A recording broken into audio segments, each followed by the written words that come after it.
ओम शांति। आज की मुरली है 7 जनवरी 2025 की। सभी मुख्य पॉइंट के साथ देखेंगे आज की मुरली की हेडिंग।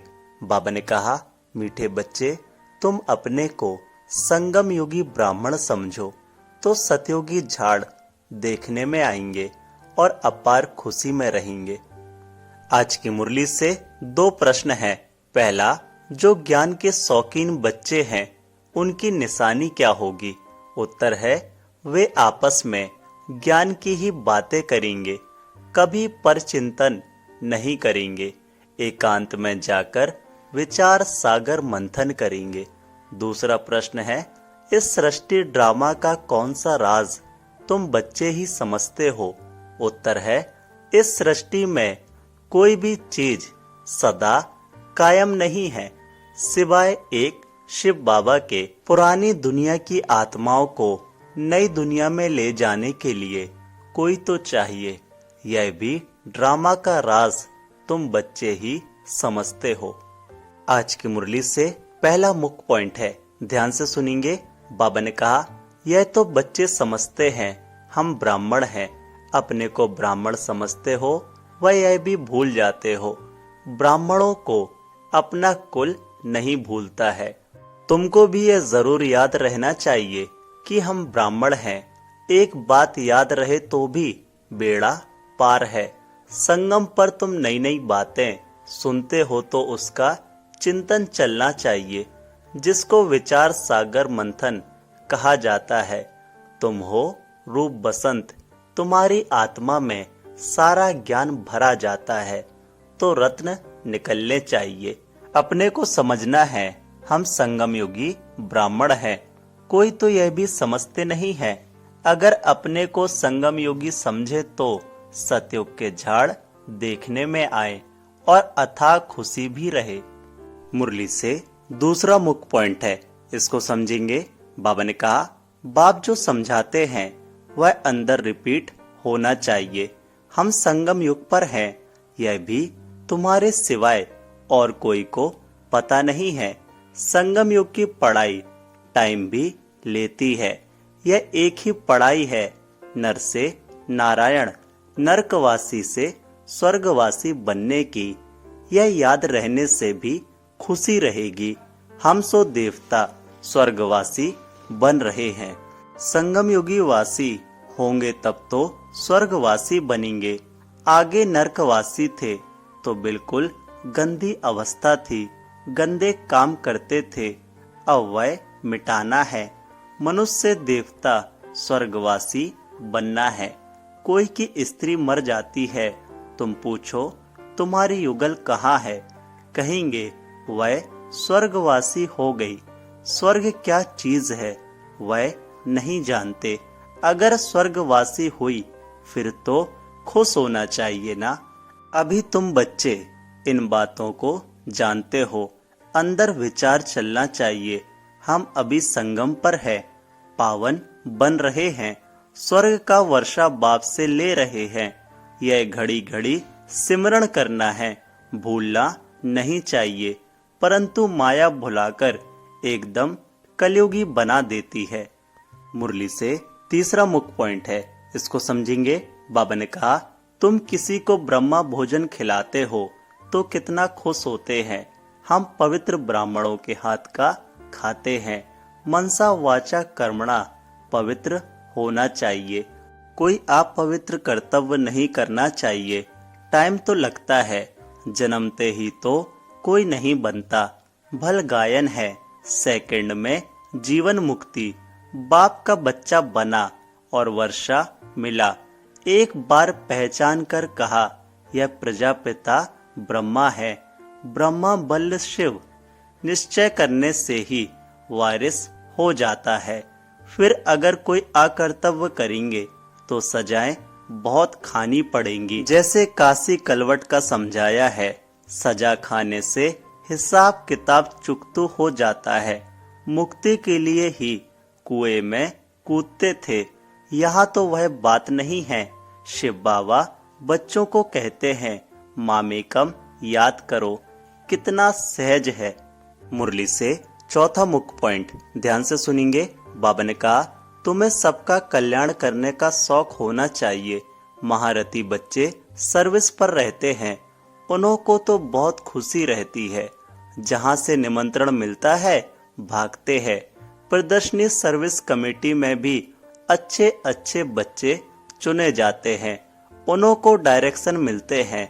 सर्विस करते रहें तो कहेंगे यह ईश्वरी मिशन के अच्छे बच्चे हैं। बाप भी खुश होगा, यह तो बहुत अच्छी सर्विस करते हैं। अपनी दिल से पूछना चाहिए, हम सर्विस करते हैं? कहते हैं ऑन गॉड फादरी सर्विस।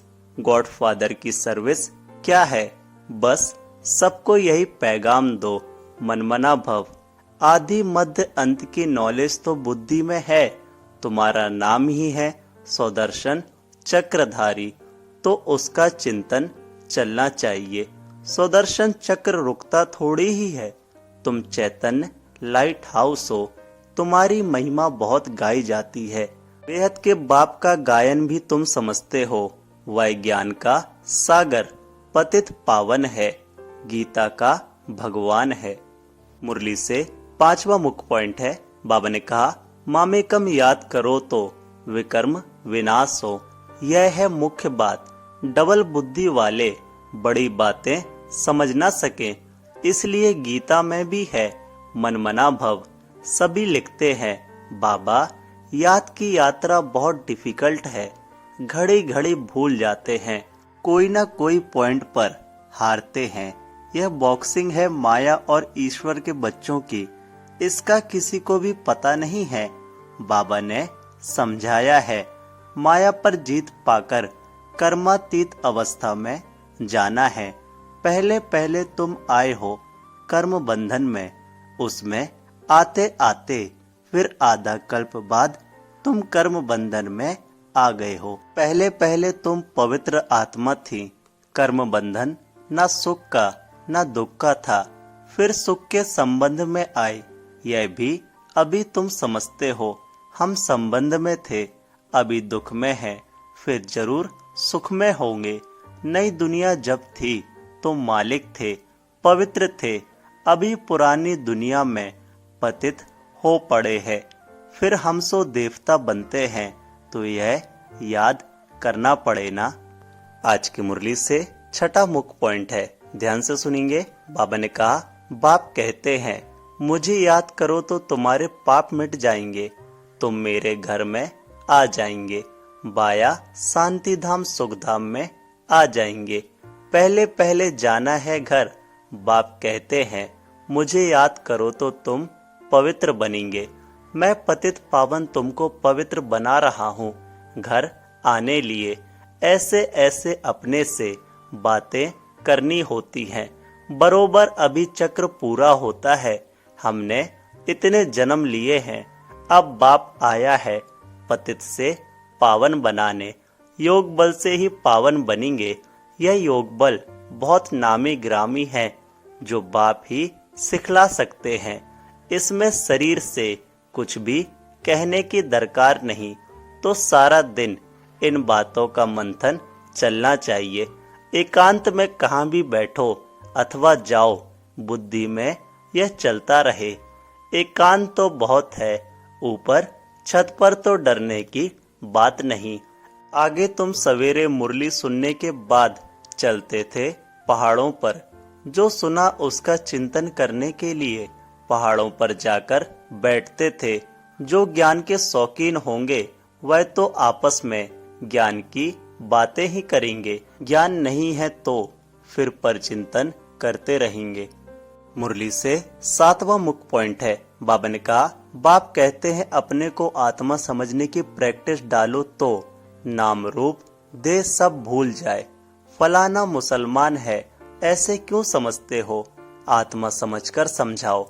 समझ सकते हैं यह आत्मा अच्छी है या बुरी है। आत्मा के लिए ही कहा जाता है, बुरे से दूर भागना चाहिए। अभी तुम बेहद के बाप के बच्चे हो। यहाँ पाठ बजाया, अब फिर वापस चलना है, पावन बनना है। बाप को जरूर याद करना पड़े। पावन बनेंगे तो पावन दुनिया के मालिक बनेंगे। जवान से प्रतिज्ञा करनी होती है। बाप भी कहते हैं प्रतिज्ञा करो। बाप युक्तियां भी बताते हैं कि तुम आत्मा भाई भाई हो, फिर शरीर में आते हो तो भाई बहन हो। भाई बहन कभी विकार में जा नहीं सकते। पवित्र बन और बाप को याद करने से तुम विश्व के मालिक बन जाएंगे। समझाया जाता है माया से हारे फिर उठकर खड़े हो जाओ। जितना खड़े होंगे उतनी प्राप्ति होगी। घाटा और जमा तो होता है ना। मुरली से 8वां मुख्य पॉइंट है, ध्यान से समझेंगे। बाबा ने कहा सदा कायम तो एक शिव बाबा ही है, बाकी तो सबको नीचे आना ही है। परंतु वह भी संगम पर आते हैं, सभी को वापस ले जाते हैं। पुरानी दुनिया की आत्माओं को नई दुनिया में ले जाने के लिए कोई तो चाहिए ना। तो ड्रामा के अंदर यह सब राज है। बाप आकर पवित्र बनाते हैं। कोई भी देहधारी को भगवान नहीं कहा जा सकता। इस समय बाप समझाते हैं आत्मा के पंख टूटे हुए हैं तो उड़ नहीं सकती। बाप आकर ज्ञान और योग के पंख देते हैं।